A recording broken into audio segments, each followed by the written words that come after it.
Peterson. Here. And Joshua Oaken is present. All right, the purpose of this public hearing today is to receive public input on preliminary plat of LA 412 Rolling Acres Estates subdivision.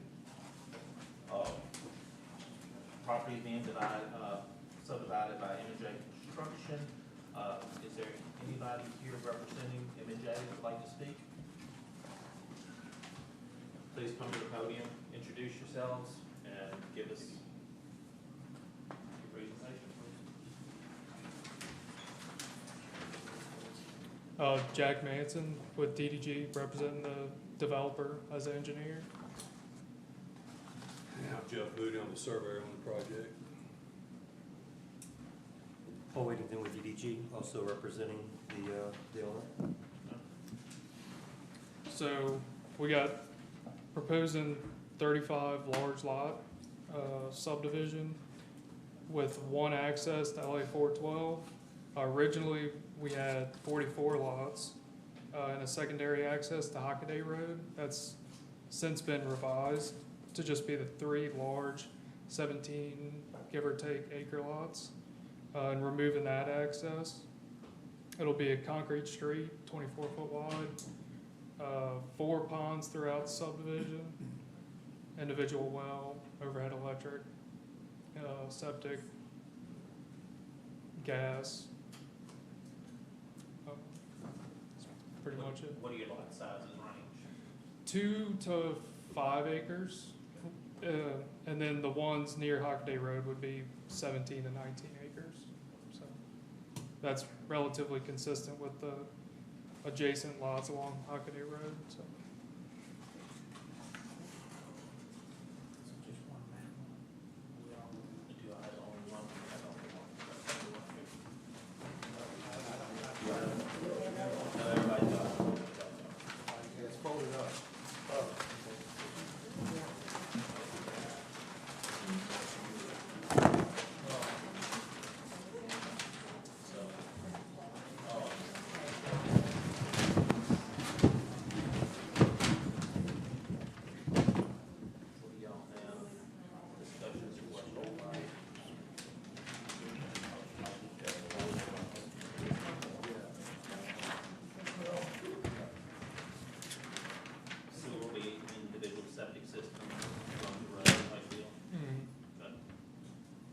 open ditch to the ponds. Okay. Y'all have detention ponds at the end of the? We do. We're providing 4 detention ponds.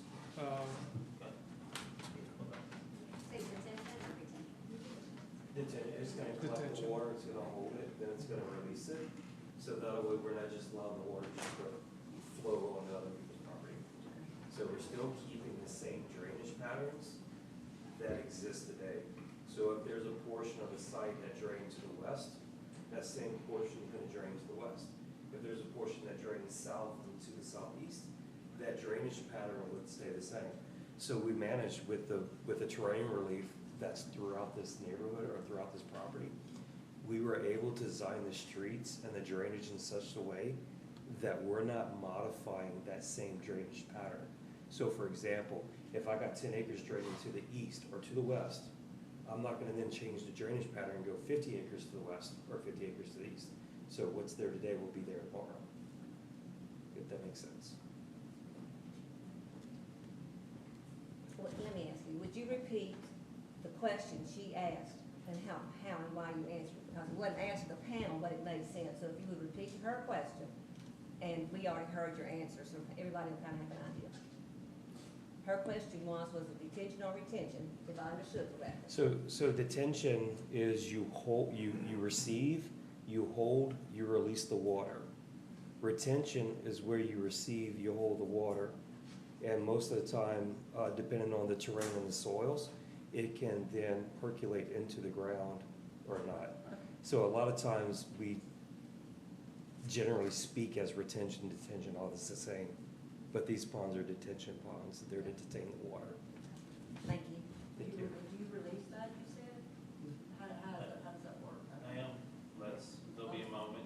I'm not trying to be, but let's just kind of keep it orderly. You'll have a moment to come up and we'll have a discussion about it. I'm not meaning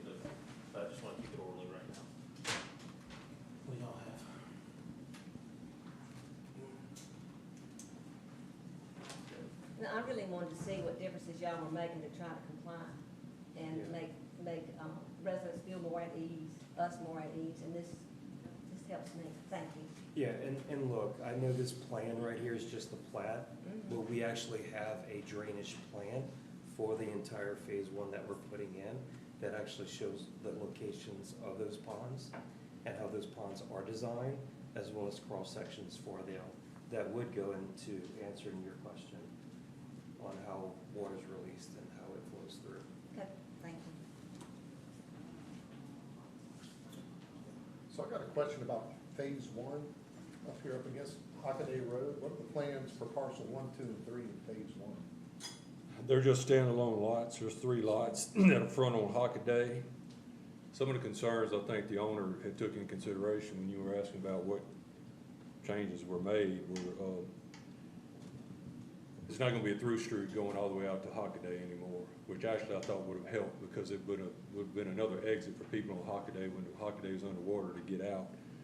But we're stopping it at the north boundary of those 3 lots, the public road that's gonna be built. So there's no through road going through to Hockaday.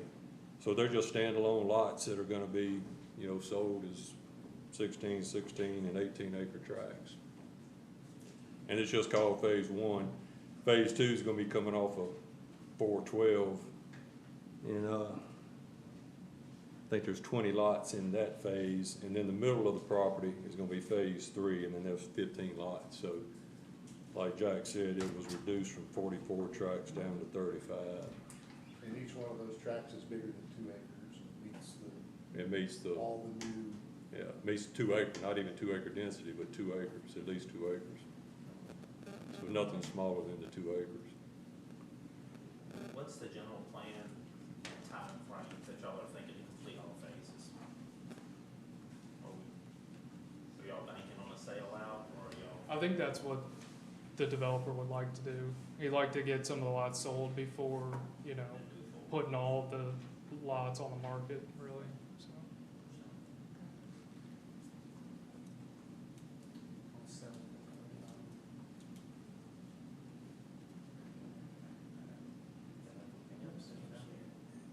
Count 20 parcels in phase one. 20 in phase one, 20 in phase 15 one. in, well, phase two now, This is phase 15 one. in phase 3. Or, I'm sorry, 12. 12 in phase 3 and 3 in phase 1.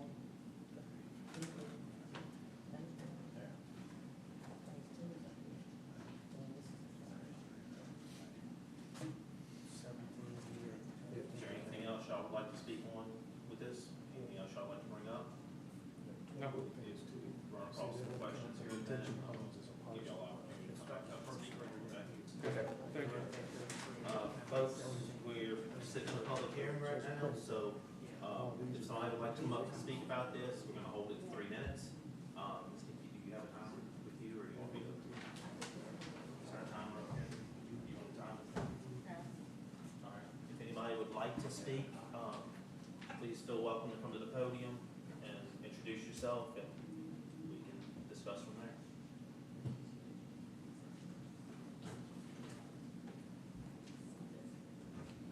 Hi, my name's Renee Sokolowski. I'm a resident on 412. I also have a biology background and I'm very familiar with topography. So I have some questions for the developers. Why did you cut out the exit for, okay? Would be my first. The outlet would be prime. That area is not really conducive to adding more. Let's just say the roadway needs some improvement. I'm very familiar with improvement. I'm very familiar with DOT. I'm very familiar with engineering. So, home value. What are we looking at the average home value in the area? So, next, restrictions. What are going to be the lot restrictions? Are you going to have deed restrictions?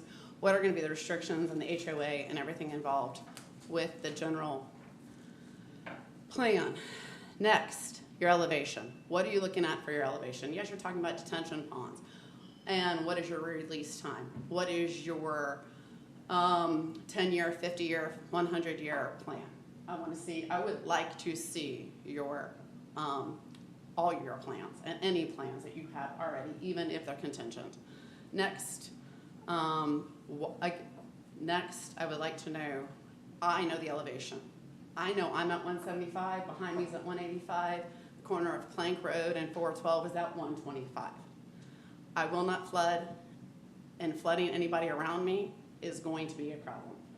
I know this topography very, very well, and so I would like to know what your overall plan is, because the overall, like the airport's at 35, we're sitting at 175. The overall elevation in the coastal floodplain begins just south and right there at the Lemon Road. Most people don't realize that. That's where your coastal floodplain is. Think Zachary Feed Store just a little bit up. That is your coastal floodplain. So you have an extreme elevation change down to Lemon Road. So overall, that neighborhood should be going down, not out, not back to 412 just a little bit. 412 is at 150, my driveway is at 150. So it has one little dip, and then you have Olive Branch. We are the headwater for Olive Branch, and it goes around that's our Olive Branch, it goes around. We are at 175, there's 2 peaks, and we are like the highest point. So if you have any plans, besides the basic one, are they available? How soon will they be available? And what are your stages of construction as far as like down to a detail? That's basically what I'm saying. So right at this point, we're seeing preliminary plans. From here, from this point right now, it will go to the parish engineers, and they will address, and those items will become present at that point. All that is required of us right now is to see a preliminary. It falls in some basic rules, which it does. I have to address some of the specific items as far as it goes with the parish engineers. Those are folks who are there to protect all of us and what's coming in and make sure it follows the rules. This property here, you're looking at, am I reading correctly, about a 25-foot total drop from one corner. You're 165 to 140 or so, somewhere right in there. 125, 165, 125. So 120. Okay, all right. I see it now. But, so you have a fair amount of drop coming down towards Hockaday Road, that direction. But, is there anything y'all would like to address right there? I do know what we have and what is available to us is preliminary right this moment. So. I will speak on the drainage a little bit. So the entire tract here has 3 natural outfalls. It has high ridges, and then there's water features, 3 of them that go, one on the west side, one in the center, and then one on the east side of the property. So each one of those outfalls we're evaluating, and we're not going to release more water at one outfall than we would before it's developed.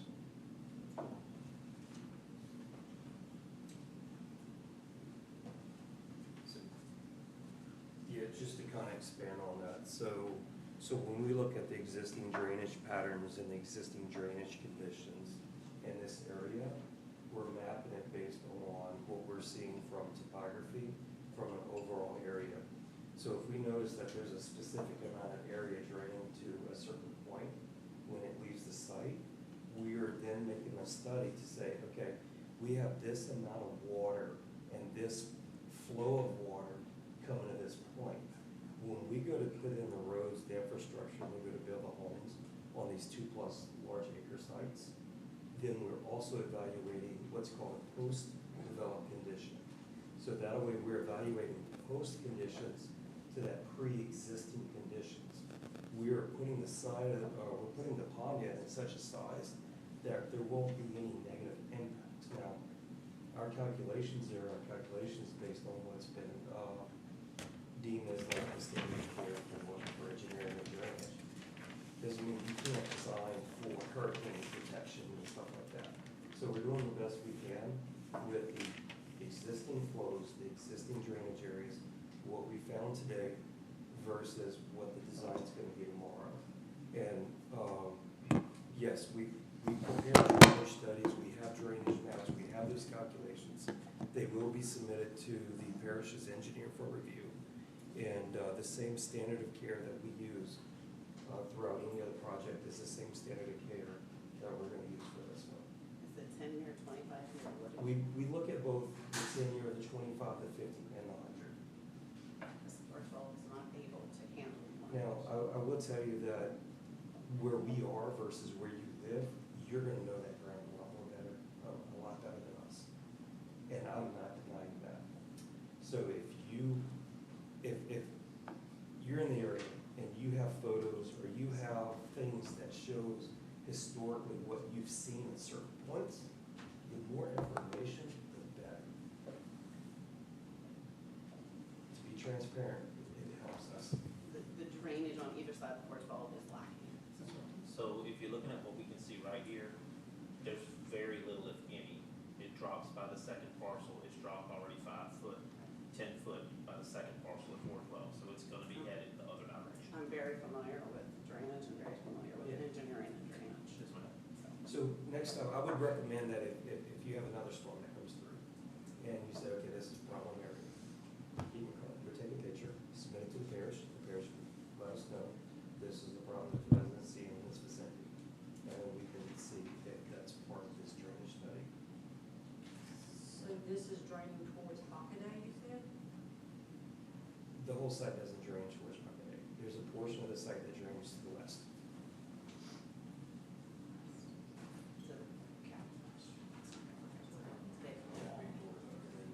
Yeah. So it's gonna flow towards If Lynn. you have a question, we're gonna ask you to come stand in the front before everybody start talking.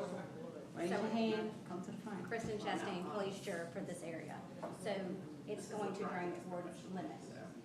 Lemon and Hockaday, the last rain, I believe, had 33 inches of water in the area where y'all are gonna put those 3 houses on Hockaday.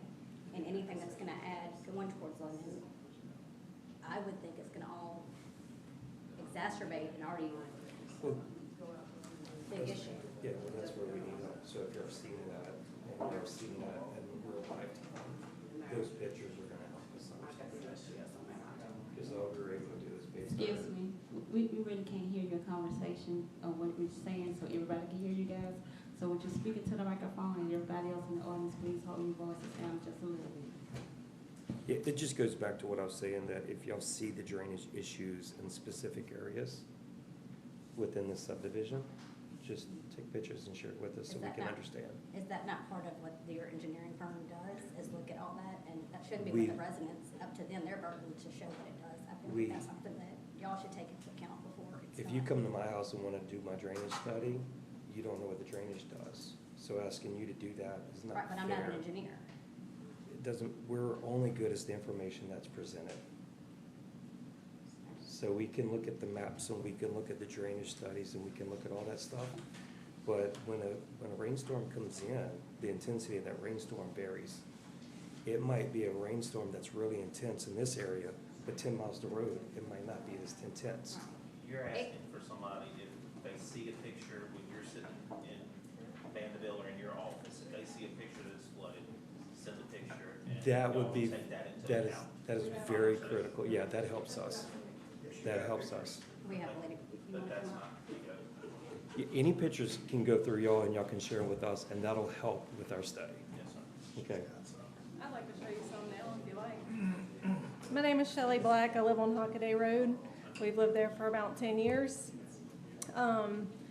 We moved out there knowing that it was a gravel road and knowing that it flooded a little bit, and we were fine with it until knowing that we were going to be surrounded by a subdivision that was only going to make our bad situation worse. So I do have about 30 pictures here that I'd love to show y'all. This was just from June of this year when we had some really bad rain, so just from like 2 months ago, or, oh yeah, 2 months ago.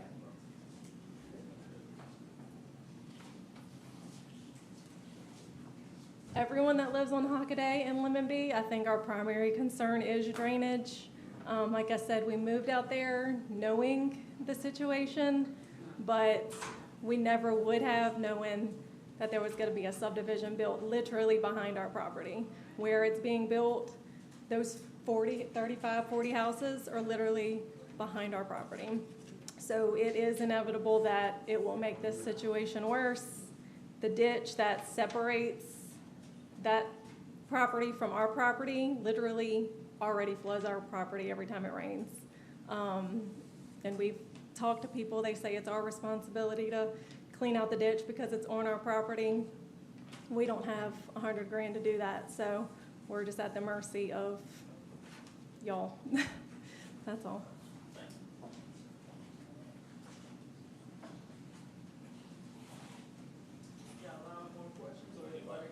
Would anybody else?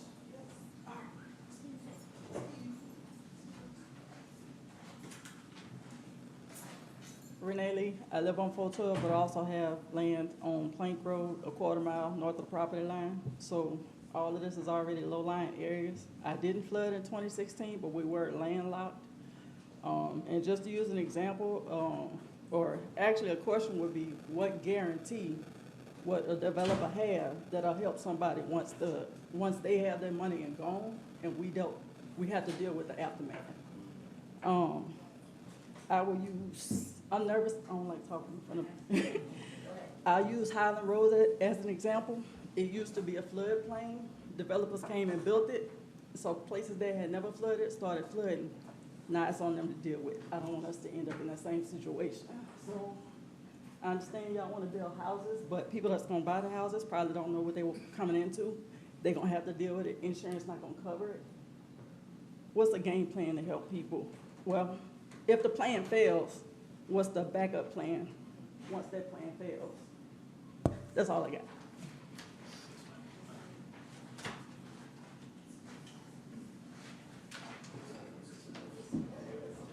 Good afternoon, I'm Darrell Rice. I live on Hockaday and been there for 20 years. Hockaday Road is a drainage canal. It cannot support any more runoff, period. Stop, that's it. When you destroy the green space, where does the water go? Where's it go? Retention, detention makes no difference. The road is a flood canal. You add more houses, more development, it's just gonna make it worse, people. It's just gonna make it worse. Think about what you're doing before you do it. Has an environmental impact study ever been done on this? If it hadn't, it needs to be. We all want copies of the map. Where is it at? Why is it not up on the screen?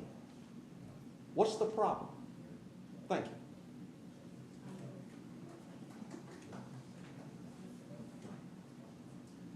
Anybody else? My name's Mike Morgan. I live on W.T. Hall Road, which is not far from 412.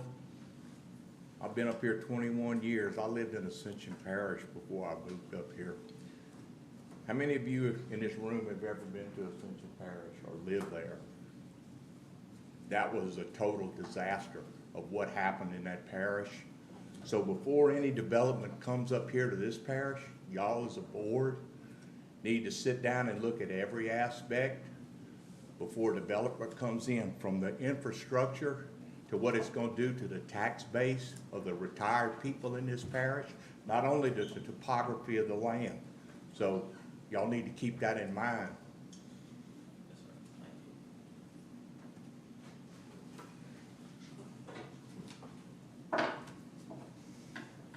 Anybody else like to speak? I would like to speak to the people that are here. I am the juror for this area, and I do encourage you to come to the meeting where this is going to be at the police jury for their approval. I encourage you to please come and let your voice be heard by the jurors who are going to vote on this. We only have one juror, who's Mr. Dexter. I don't know if he's still here. There he is. I feel like everybody needs to hear, everybody's going to be voting on needs to hear everybody's concerns.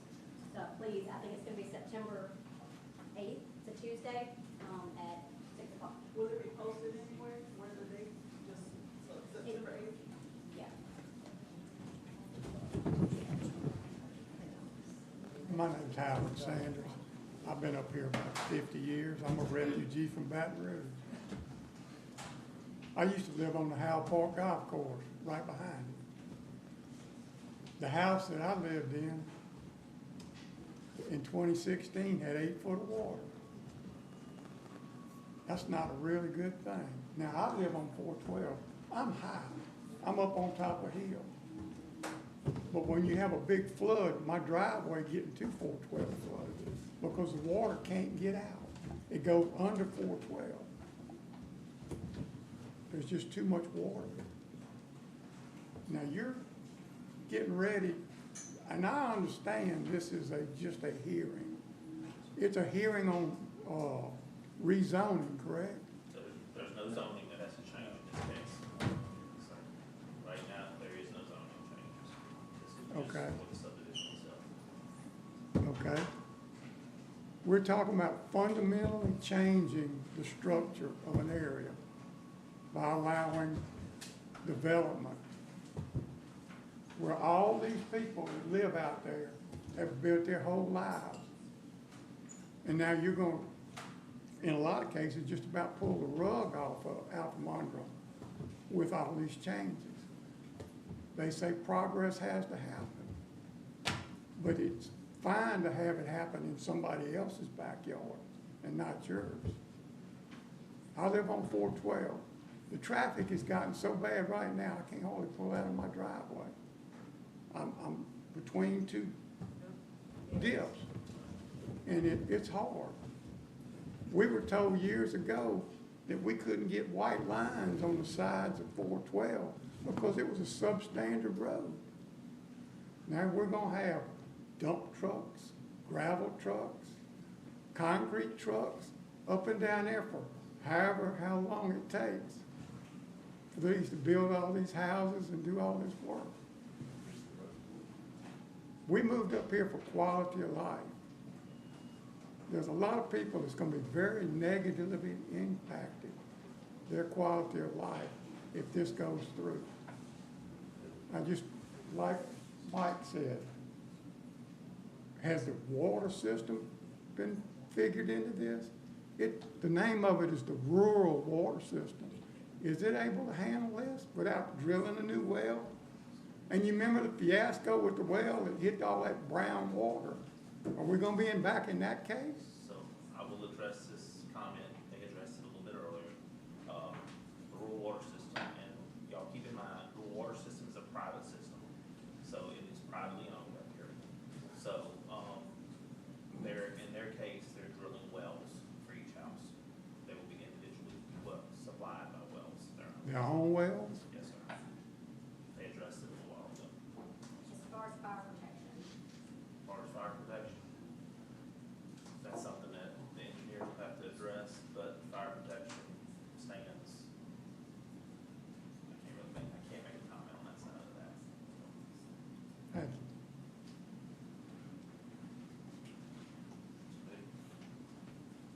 Just make a comment, and I hope it make it better, not worse for y'all to hear this, but, you know, I remember, because I surveyed most all this property the last 40 years, and on Hockaday Road, I remember when nobody lived on the north side of Hockaday Road. And when all those houses that are there now moved in there, it changed what was the current drainage pattern of Hockaday Road by the nature of houses being built there. There were no drainage studies required, just like there aren't now. When you subdivide a piece of property now, 5 lots or less, you don't have to do a drainage study. And you can theoretically do 5 lots all up and down Hockaday or up and down 412 with no drainage studies required. So I totally appreciate the fact that everybody's concerned about their property and property values, and all I'm trying to do is point out to y'all is at least when you have a subdivision like this being presented, you do have parish ordinances, and you do have a flood study that has to be undertaken. Public has an opportunity to, you know, have these questions answered and design put in place to try to make it better, as opposed to what's there now. If you build a house and buy a 5-acre lot, you can do it, and you're gonna alter the flow of the water with no study required. So I don't know if it makes it better or worse for you folks here. I know and I appreciate y'all's concern, but I'm just trying to point out that you live where you live, but you gotta realize before you move there, you were the new neighbor on the block. And people didn't have a chance to come voice their concern about your house being built because it wasn't part of a real subdivision, you know, that had to have design like this one is. So for whatever that's worth, there are some safeguards involved. At least you have to have an actual drainage study to answer y'all's concerns. So that's all I'm trying to point out. So appreciate it. How y'all doing? I'm Patrick here. That's my father. He's been here 50 years. I've been 30 living with him. I do have a question for you. You talk about if you go out there and you build 5-acre tracts, you don't really have to have a drainage study and things like that. And I can appreciate when you go and you build one house on 5 acres. When you go and build 45 houses on a small plot like that, it's gonna have issues with drainage, period. Typically, when you build one house on 5 acres, you're just gonna build a little house pad. You're not really changing the topography, from my understanding. But when you do 45 houses, you are changing the topography of the land, period. So that's my question to you. Another question I have, we're talking about the roads. Father-in-law mentioned there's gonna be a lot more use. They're gonna be heavy trucks. The road's substandard as it is. Are they gonna widen it? Are they gonna repave it when it gets torn up? Who takes care of that? So 412 is a state highway. Okay. It falls under, it's no longer listed, if it was at one time, it's no longer listed as substandard road. Okay. It takes 18-wheeler traffic, commercial traffic all day long. So Okay, that's- it is narrow, as we're saying, but, so the state would have to come back that would be a and state- repave it and things like that. So it's not the responsibility of obviously anybody driving up and down it. Now, you mentioned earlier that you're gonna have power, and it's gonna be on poles, it's not gonna be underground? Is that correct? Now, I do have a question, why would you go above ground instead of underground if all the other is gonna be underground? Well, it'll be above ground along the road, and then it'll go underground to each house. Okay, so that itself is gonna affect the topography and how water drains too. If you're gonna go put lines in, you're gonna dig holes and they're gonna backfill, things like that, that's gonna change the way the water flows, correct? The way it trickles back into the regular water? Cause it can sink, it can do all kinds of stuff. I work for AT&T, I've seen many times companies come in, they trench, they put their stuff down, and then it changes all kinds of stuff about how water drains, how it settles and things to that effect, so that's why I have a question about that. As far as the power, I do have this, question. You're talking about putting power, 45 homes is gonna draw a whole lot more power than the houses that are out there in rural areas. Every time we turn around, the lights go out. So what are we gonna do about the additional power requirements for the place as well? That's gonna need to be a conversation that we have with Demco when it comes to. So that's possibly they'll have to have a substation of some sort, correct? Maybe so. I can As far as sewage is concerned, I'm curious, I don't know everything. We have a septic system. Obviously, you can't have 45 individual septic systems, I'm assuming that would be kind of nasty. You're gonna have a cleaning facility or a waste facility? It's gonna be up to each property owner, but the way the state department, sees it is that they need to get inspected every year or so. So each house, you're saying, is gonna have its own septic system? Okay, so again, that's gonna displace dirt, that's not just your house pads, that's gonna displace dirt, so that's gonna be going somewhere else. And the water's gonna be coming off, that's a constant trickle, is that taking effect when you're talking about the detention and retention ponds, the amount of water that's gonna be coming off of those? That is something you consider? Cool deal. Thank you.